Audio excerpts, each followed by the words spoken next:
Thank you for asking me to be here. It's an honor and a privilege, and I must admit that after seeing all the coats and ties and stuff, I feel a bit underdressed.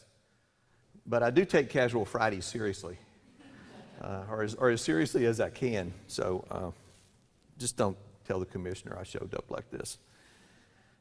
All right, so I thought what I would do this morning is talk a little bit about some of the legislation that was passed in this past session, and what its implications for you might be going forward, and then a little bit about the new higher education strategic plan, which will, in one way or another, impact you for the next 15 years. So we'll get into that. I am coming up on my second year at the coordinating board, and this is my first legislative session that I went through. And as a political scientist, I thought it was kind of fascinating, or I thought it would be fascinating. Maybe I should say that. I thought it would be fascinating as a political scientist to sort of watch the sausage being made from sort of the inside. And I can tell you that it's just as ugly and as smelly as you always thought it might be. But that's a little bit of an exaggeration. Actually, it's not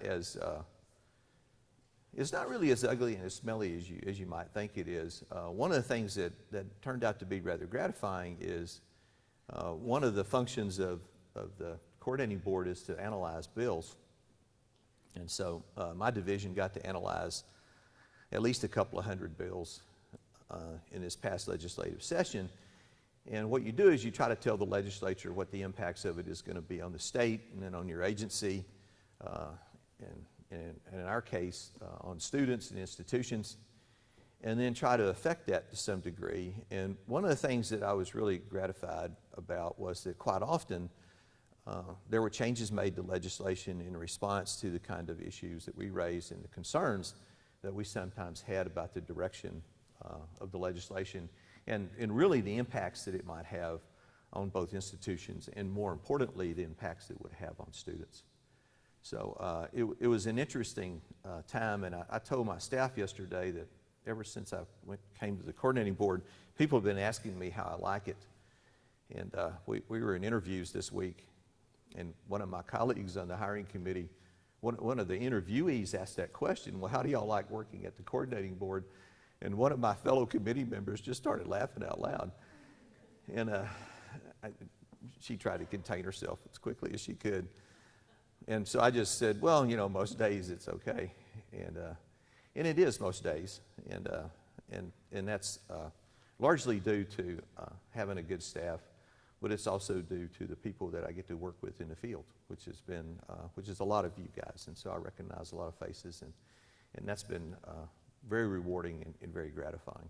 So I've always told people that let me get through a legislative session, and then I'll really tell you how I like working there and whether I'm going to stay for a while or not. And I really have yet to really think that through. So I don't know what that means. If I wasn't in an ORP, I think that means I'd be thinking about retirement more. But those of you that are in ORP know exactly what I'm talking about.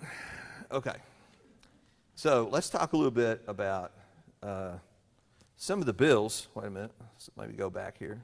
Can I go back? Yeah, I can go back. I'm just going forward. Yeah, okay. Thank you.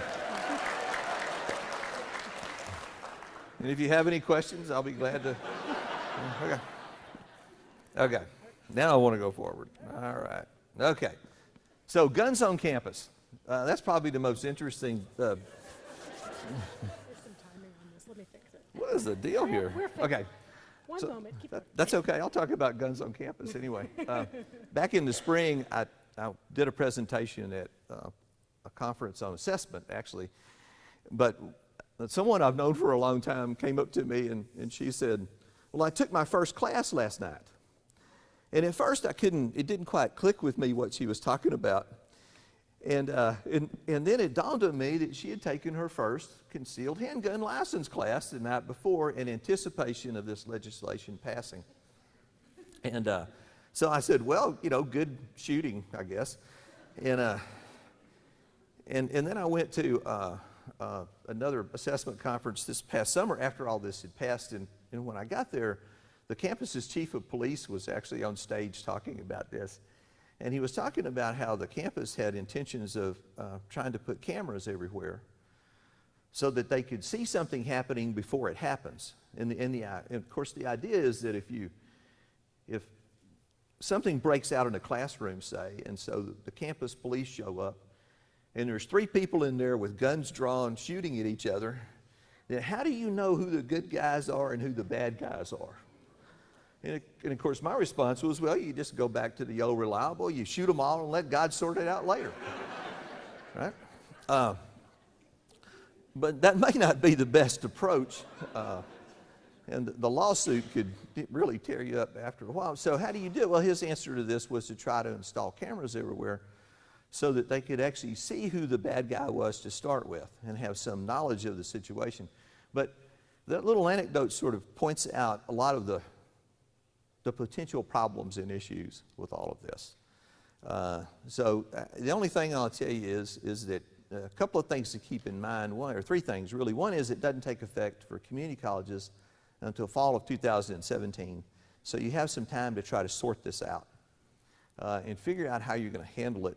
The other thing to keep in mind is that this has always been discussed in terms of students being able to carry concealed handguns, but the law applies to faculty and staff as well.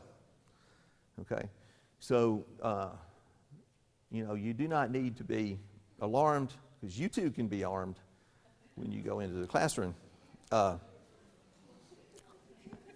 then the other is you must be at least 21 to actually have a concealed handgun license. And so that's a little caveat that we can take some solace in. And I was taught to shoot when I was 5 or 6 years old and been doing it all my life, and I have no fear of guns or anything, and I own some and so forth, but I'm still not convinced that allowing guns on campus is a good idea.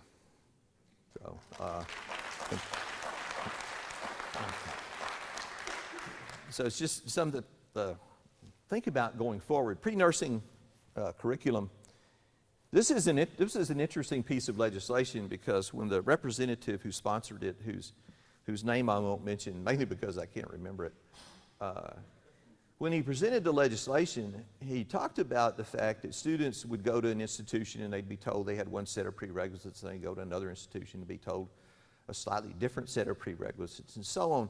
And toward the end of his presentation, he finally admitted that the students he was talking about was his daughter.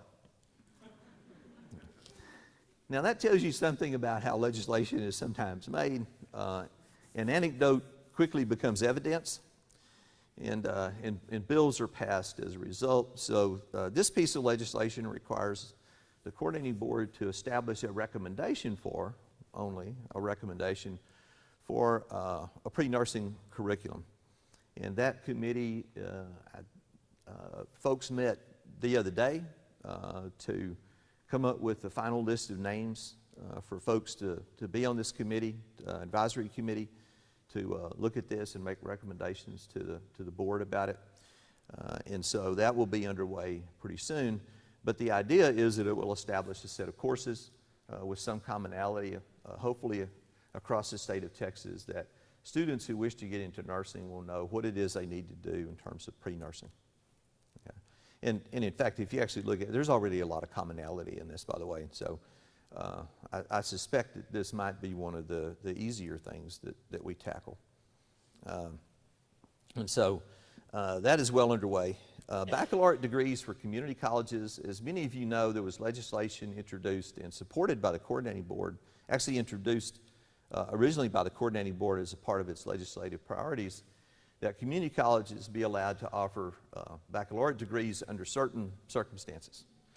And most of that had to do with workforce need, to establish a workforce need for the program, and also establish the absence of a four-year institution, particularly those close by, to establish their either unwillingness or their incapability of offering those degrees.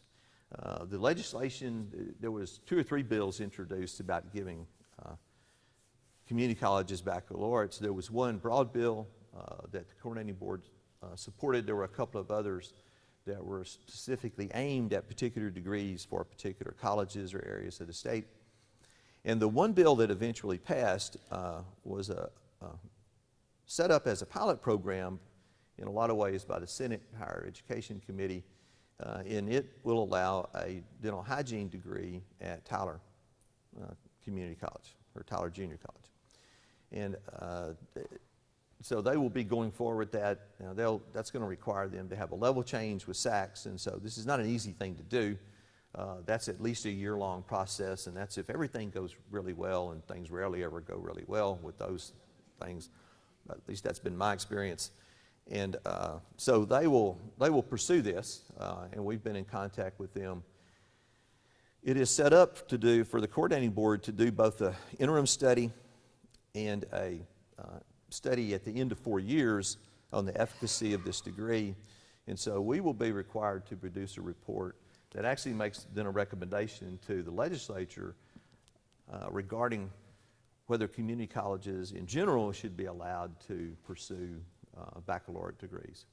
And even then, it will be up to the individual institutions to determine whether that's what they want to do or not. I know that there's still a fair amount of controversy, even among community colleges, about whether this is a good thing for them or a bad thing for them. But ultimately, it leaves it up to the institution to determine whether they want to get into the business or not. So that will be there's a 4-year study attached to that. The commissioner has already told us that one of the coordinating board's legislative priorities, and all this has still to be passed by the coordinating board itself, but one of the things that the commissioner will recommend to the coordinating board as a legislative priority in this next go-around will be to bring back the legislation that was previously introduced to allow community colleges to offer baccalaureate degrees. FOS and POS. Those are fields of study, programs of study. Legislation regarding fields of study have been around for 15 years or maybe longer, but there are fields of study out there, some of which are now 10 years old, and maybe even 11 or 12 by now, but they're getting pretty old. One of the things that we actually asked for, when I say we, the coordinating board asked for, was the sort of the authorization to review and expand on fields of study over coming years. Fields of study are designed to create a set of lower division courses specific to majors that will then transfer and apply to a major at a 4-year institution. Once the field of study is in place, then 4-year institutions are required by law to accept those courses and to apply them to the major. Okay, so it has to be a part of their 120 hours or whatever their degree is. It is voluntary on the part of community colleges to adopt them in the first place.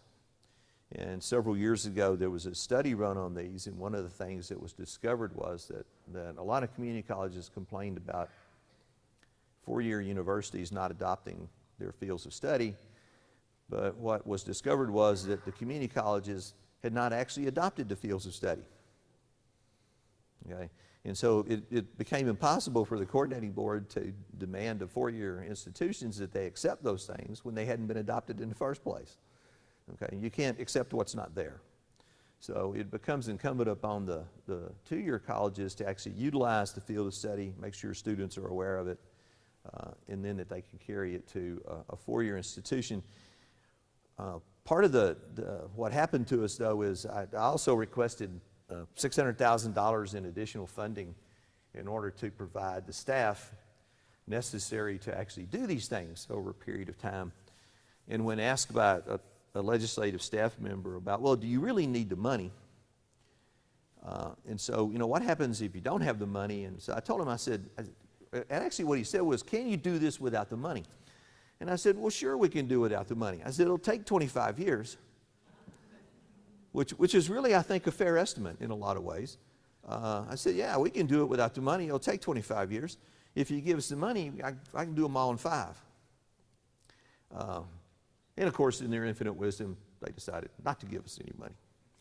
So, but I have, we've restructured the division a little bit, and we're currently in the process of hiring someone I think interviews will be conducted for this position next week for someone to really, as their full-time job, will be to pursue fields of study and programs of study. Now, programs of study are new, and these are really aimed at certificates and associate of applied science degrees. One of the things that I noticed as a vice president in particular was that it's very difficult oftentimes for a student in career and technical education to transfer from one institution to another institution. And this was really driven home to me by a couple of cases where I once did 6 months as not only the vice president of instruction, but also the acting dean for health sciences. And so I got to learn more about health sciences than I ever really wanted to know in the first place. And no matter how hard I've tried, I still can't forget most of that. But it was actually a really interesting experience, and I advised a student once who wanted to transfer from one institution to my institution, these institutions being 20 miles apart. I was at Midland College, and so if you know West Texas, then you know the other institution I'm talking about. And they were about halfway through an ADN program, and in looking at the curriculum, I finally had to say, I'm sorry, but the best thing for you to do is to stay where you are and finish. Because if you come over here, you're going to have to start over pretty much.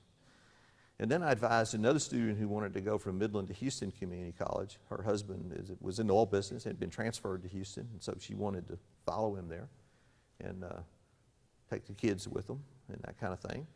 And I finally had to tell her that, I'm sorry, but, you can, I strongly advise you to go talk to Houston Community College to verify what I'm telling you. But from all appearances, it looks like you'd be much better off to stay here, because if you go to Houston, you're going to have to pretty much start this program all over. And she too had finished the first year of a 2-year program. So part of what we're going to try to aim to do with programs of study is 2 things. One is to try to bring some commonality to associate degree programs to ease the transfer. And of course, a lot of this stuff, colleges created all these things for transfer career and technical education was really pretty much unheard of. It just didn't happen a lot, but it occurs more and more. And the other piece of it is to try to get some alignment with career and technical education endorsements under House Bill 5. And that's the new legislation that affects public education in particular, but every ISD now is required to have at least one endorsement in CTE, and so a lot of them are actively pursuing it. A lot of them are actively pursuing it with you guys. And so there's a chance there to really try to create some strong alignment between secondary and post-secondary education in the realm of career and technical education. So programs of study will be starting up soon. We will have rules going to the coordinating board in January that will establish the first of these. As far as fields of study go, we're in the midst of engineering and music. And I think we're going to, I think our next one is going to be Mexican American Studies. We've actually had a lot of requests from the field to look at that again. And then that will be followed by architecture, I believe, and then we haven't figured out what we're going to do after that. But watch those very carefully. All of those committees are made up of, FOS committees are made up of half 2-year faculty, half 4-year faculty. Every institution is notified of this. This is a great way to have some impact on the transferability of courses and really not just their transferability, but their applicability to majors. And I believe that there's a real opportunity here to do some good for students. And that's really what this is all about. SARA. So how many of you are familiar with SARA? Okay, the State Authorization Reciprocity Agreement.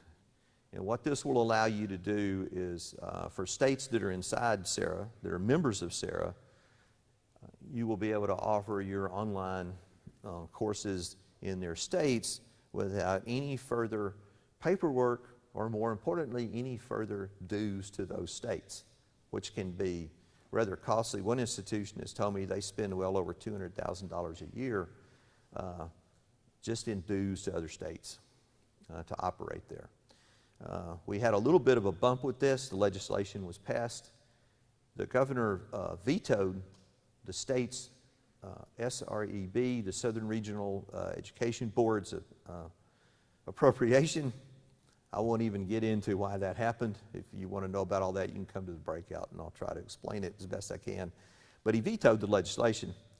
And when he vetoed the appropriation for SERB, then he also, and I don't think it was necessarily intentional, but he also vetoed our ability to participate in SARA.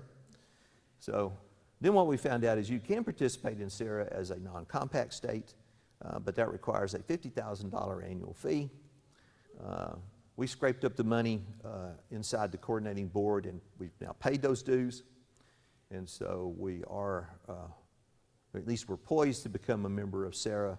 The state's application to be the portal for this will go to the SARA SERB Board of Directors in October. I think the meeting is October the 29th. The state's application will then be presented to them.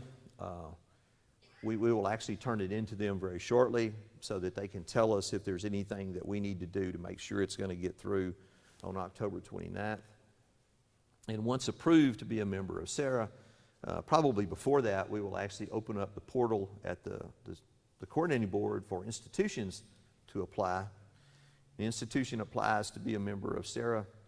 It goes through the coordinating board. We vet all that. We send it off to SARA SERB. They look at it. They send it off to NC SARA, which is the National Council for SARA. They vet it, and if they approve, then they will send you a bill. And then once you've paid your dues as an institution, then you too can be a member of SARA. The dues are pretty small. They're, by comparison to what you would pay other states, it's $2,000, $4,000, and $6,000.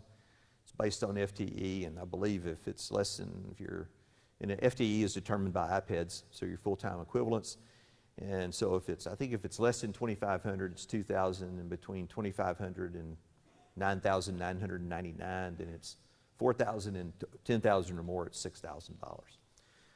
I was asked the other day about fees at the state level. Originally, we had no intention of levying fees at the state level because I'd always figured that it'll save my division some work on one end. It'll create some work on the other end, but it's really kind of a wash. And actually, I think we'll be a little better off, to be honest with you. And so we never asked for any fees at the state level because we didn't think they were necessary. However, the $50,000 does pose an interesting question for us. And so if we ever ask for fees in the future, we'll ask for something that would cover that $50,000, and that would be the sum total of it. So we still won't, I have no plans right now for asking for administrative fees or anything. But all of that work is well underway, and hopefully by October the 1st or shortly thereafter, you'll be able to submit applications to the state. And then as soon as we get approval from SERB SARA to join, then we can start submitting those applications on to them. And then everybody will be hopefully under SARA pretty soon. So multidisciplinary associate's degree. One of the pieces of legislation that was passed is that every community college in Texas must identify a multidisciplinary associate's degree that contains the complete core curriculum, and then it requires advising of students that are in this degree at 30 hours to ensure that the courses they take beyond the 42-hour core curriculum is applicable to that student's desired major at whatever institution they want to transfer to. Now, I recognize the difficulties in this. The difficulties are going to come in being able to advise students at the institution they want to go to. Because we transferred, I mean, I don't know about you, but when I was we transferred students all over the state. And it's one thing to be able to identify your top one or two transfer institutions, have a good working relationship with them, and have your advisors and counselors trained well enough to actually make that kind of, to have that kind of consultation with students is really valuable. It's a much trickier proposition for them to know the other 35 public institutions in Texas, not to mention the private institutions and the 28 private institutions in Texas and so on that students may want to transfer to. It is a daunting task. And so But that's the legislation. What you should know is that where this kind of stuff comes from is the legislature's desire in many ways to try to fix the issue of transfer. Okay? And what they know is that students leave one institution, and it's not just from a 2-year college to a 4-year college. It can also be from a 2-year to a 2-year, from a 4-year to a 4-year, from a 4-year back to a 2-year, and any possible combination in between. And so, you know, I once had a student that I would see him every morning sleep in his car before the 8 o'clock class, and he was parked in front of the Rio Grande campus in Austin, which is, you know, you could sell parking places at that place. And so I once asked him, well, you know, why? I see you every morning out here asleep, and you show up for class, and you look awful. And he says, well, you know, I get off at work at 3 o'clock in the morning, and I drive up here from San Antonio. And I said, well, you know, there are colleges in San Antonio. They're a lot closer than Austin is. And he said, yeah, I know, but I'm on scholastic suspension at all of them. Suspension here, too. And because he was headed that way. But, you know, he had all kinds of issues. He had all kinds of issues, obviously. But we also started talking about you know, what are you going to do? I mean, what are you trying to accomplish here with all of this? And where is it you're trying to get to from where you're at now? And so this whole thing about transfer of courses and applicability came up, and you know, his stuff was just a mess.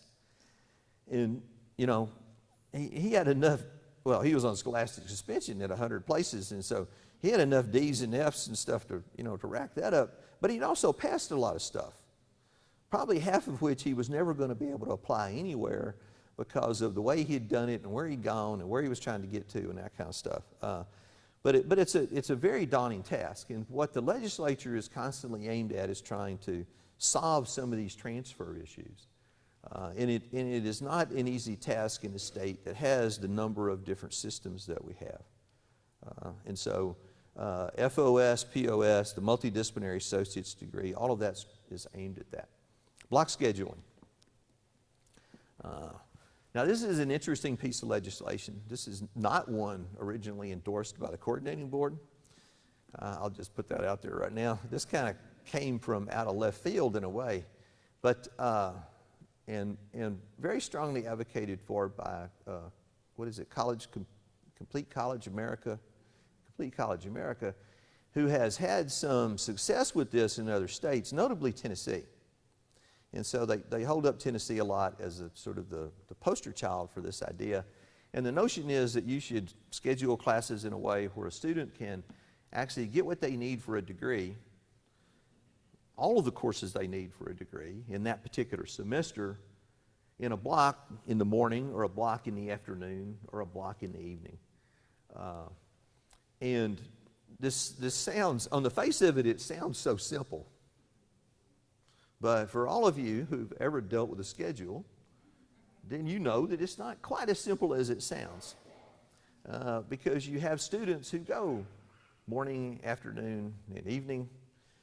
You have students who travel from campus to campus. Unfortunately, sometimes they do that because we've scheduled in such a way that they have to travel from one campus to another campus. Or they have to go morning, afternoon, and evening in order to get a degree or a certificate. Block scheduling is aimed at trying to address some of that. So starting in fall of 2016, institutions will be required to have at least 5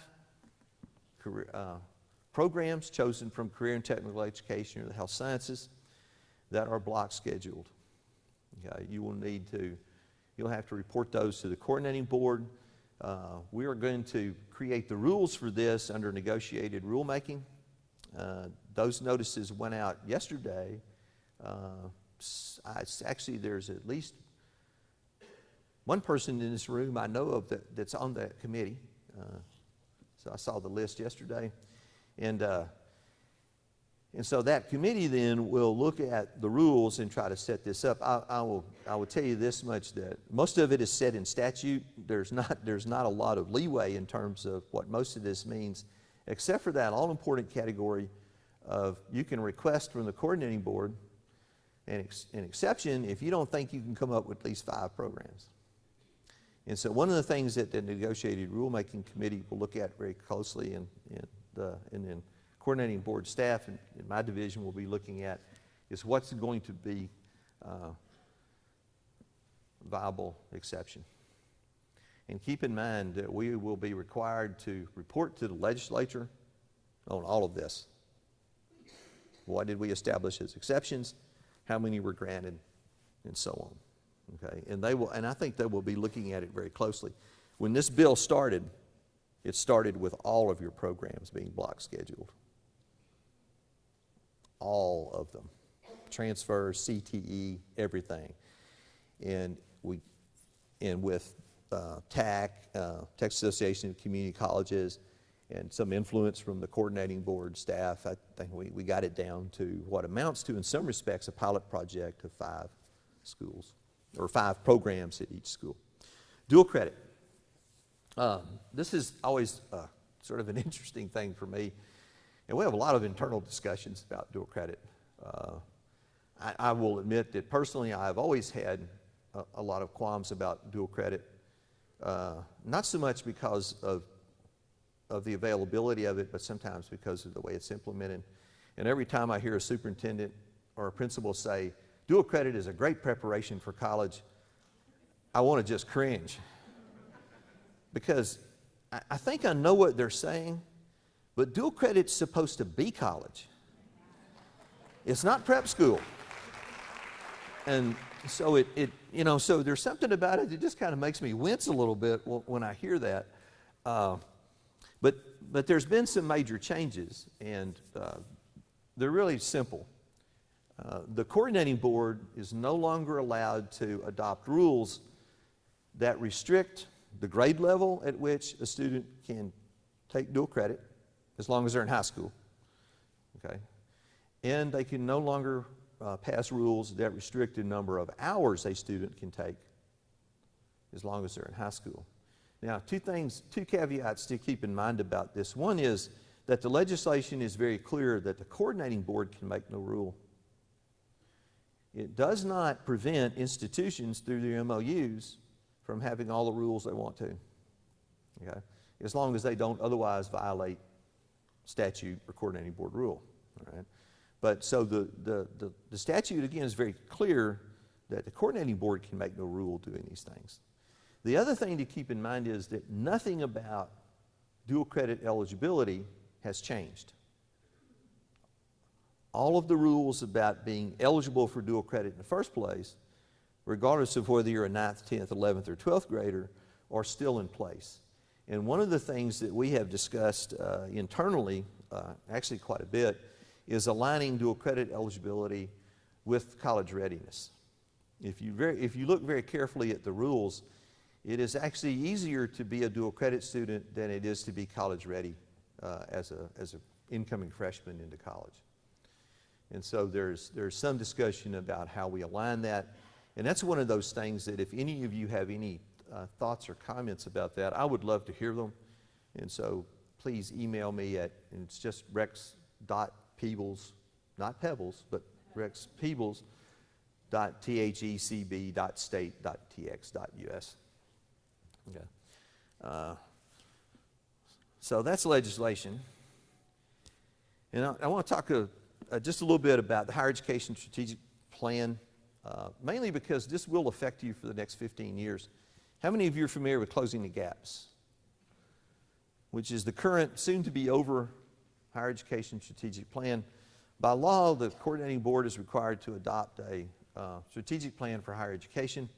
They settled on 15-year increments for this a while back, and Closing the Gaps was the first one that I was really familiar with, and it dealt with participation and success in research. The participation and success goals have been by and large met. Some of them have been greatly exceeded, and in fact, some of them were met. We were on track to go way beyond them in the first 5 years. And so the targets were actually raised over time. There are 4 goals. The overarching goal is the 60 by 30. The plan itself is called 60 by 30 techs. Okay. And 60 by 30 simply means that 60% of Texans aged 25 to 34 by the year 2030 will have some kind of post-secondary credential. And that is certificates, bachelor's, master's, doctorates in that particular goal. Everything is counted, and everything is counted regardless of where you come from. Okay? There's roughly, I think there's about 54,000 of these degrees or certificates currently held in the state of Texas that were not obtained in the state of Texas. Okay? So this goal encompasses all of it. So that by 2030, 60% of the population, of the 25 to 34-year-old population, will have some kind of credential. So why 60%? Well, a lot of you may be familiar with the studies that come out of Georgetown that talk about all this kind of stuff, and they have predicted that by the year 2020, if Texas wants to be economically competitive in terms of an educated workforce, it needs to have about 58% of its workforce have some kind of credential. Right now, we're at about 38%. Okay? And so getting to 60% in 15 years is not going to be easy, I don't think. All right? But that's what that's about. And then the second goal is completion, and that is that in the year 2030, at least 550,000 students will get some kind of degree, and we're only going to count certificates, associates, bachelor's, and master's degrees in this. Closing the Gaps did not count master's degrees, but one of the things that has happened in the past 15 years, a master's degree has become more and more the point of entry for the labor force. Whereas a bachelor's may have been the point of entry before, now it's a master's degree. So we're going to count master's degrees in this. And that's 550,000 students graduating from institutions in Texas. So that's the Texas institution production rate. Right now it's about 280,000 or so per year. So that's actually fairly daunting too. Now this does include public and private institutions. Okay. So this includes everybody.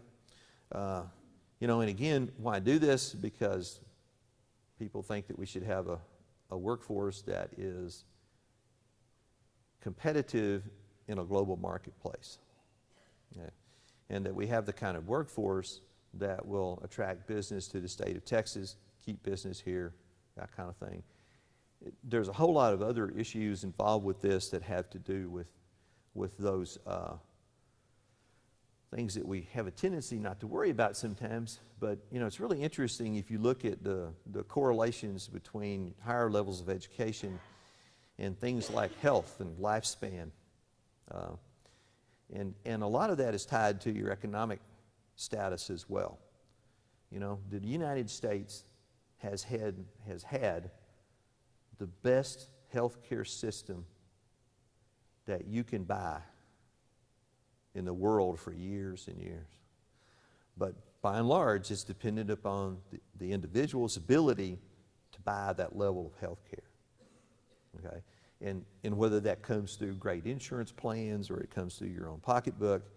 And the greater your economic status, the greater your ability to partake of these things. And so health and well-being is tied to levels of education. It's not just about economics and having a decent job, because all of that is tied together. So 550,000 in 2030. All right. And then the last two goals are the ones that are the sort of more nebulous. The first two is by and large a function of counting up numbers, right? And the last two are not that easy. Marketable skills. So this one essentially says that if you graduate from a program in the state of Texas, then you should have a marketable skill. And sometimes this is sort of obvious what those should be, but not always. All of my degrees are in political science. So, one I think could legitimately ask, Well, what kind of marketable skills do you have? You know, I used to tell people that I always wanted to go back and get an Associate of Applied Science degree in welding. You know, and that was for two reasons. One is that I didn't grow up on a ranch or anything, but I grew up around them a lot. And so I can actually do, you know, what's popularly called ranch welding in Texas. You know, I can generally get two pieces of pipe to stick together and that kind of thing. Not always, and it doesn't look very good as a general rule. But, you know, I can do that kind of stuff. And so that always sort of fascinated me. And my dad he was a plumber and a pipe fitter. And so he taught me how to solder and braze many, many years ago. And so there was always a part of that I always thought was kind of fascinating and kind of neat about it. And making you know, as my dad would say, making a pretty joint. And that doesn't have that kind of connotation of, well, I know what some of you are thinking, you know, well, you roll that. No. Okay. But he always said, you know, making a pretty joint is really a matter of skill, and it is. Because he taught me how to do it, and I tried it a lot. And so, but I always thought that was kind of neat. And then the other part of that is I always thought, for many, many years, I always thought I needed some kind of skill to fall back on. You know, I thought, well, I need to be able to do something that's sort of tangible and real. But, you know, the reality is that even in, you know, 3 degrees in political science, I actually learned some marketable stuff in there somewhere. But nobody ever told me what they were. And I always give people the example of one of the jobs I had when I worked my way through college was at a plastics plant. And we made trash bags, okay, thousands of them a day. And one of the things that I realized much later in life was that all of the statistics that I had taken as a political science major, both as an undergraduate and graduate level, I could easily have run their quality control department. Because quality control has a lot to do with sampling techniques, right? And then how do you take the data from those sampling techniques and extrapolate to the whole production run? Okay, and so I actually learned a marketable skill, but nobody ever told me I did. And so part of this is aimed at trying to identify those things that students learn in the course of a major that sort of are complementary to that major, but we don't normally think of them as the skills that you're supposed to be learning in that major. So as a major in political science, and particularly my field was always political philosophy, you know, I was expected to know something about Aristotle and Plato and John Locke and John Rawls and so on, and to be an expert in those things. But in the course of all this, I also learned a lot about methodology and statistics even. Okay, so that's what marketable skills tries to get at, and probably in the next week or so, I may be calling upon some of you in the room to help me figure this out. It appears that my division will be responsible for marketable skills. You know, it's one of those things that I tried to argue there were a lot more people better qualified than me and my division to do this, and nobody bought it. So we're going to get stuck with that one. But you'll hear a lot about that in the coming year, and how to identify those things and how to make them transparent and explicit to students. Student debt. Now, this may very well be, in the end, the most important goal of all. So, student loan debt will not exceed 60% of first-year wages for graduates of Texas public institutions. Why 60%? Well, because that's where we're at right now, more or less, on an average. Okay? So less for community colleges, more for four-year schools, as you might expect. It's even greater for graduate education, but notice that we're not going to deal with that. There is an assumption out there that if the graduate education actually does pay for itself at some point. That's actually been challenged in a couple of articles I've read lately about this. But by and large, there's a prevailing opinion that graduate education, you will be able to pay off your debt as a result. It's not so clear-cut with undergraduates. And so what we aim to do is to try to maintain the status quo. Now you might ask, well, gee, maintaining the status quo is not very ambitious. Well, if your trajectory is upward, maintaining the status quo may not be may be more difficult than you think. Now, I don't look like it, but I'm sort of a runner. And I was having a conversation with a guy in the library who was a runner and a lot younger than me. And he kept going on and on and on about getting faster and all this kind of stuff. And finally I said, Josh, I said, man, you need to understand something. I have reached that point where all I'm trying to do is not get any slower. I gave up on trying to get faster a long time ago.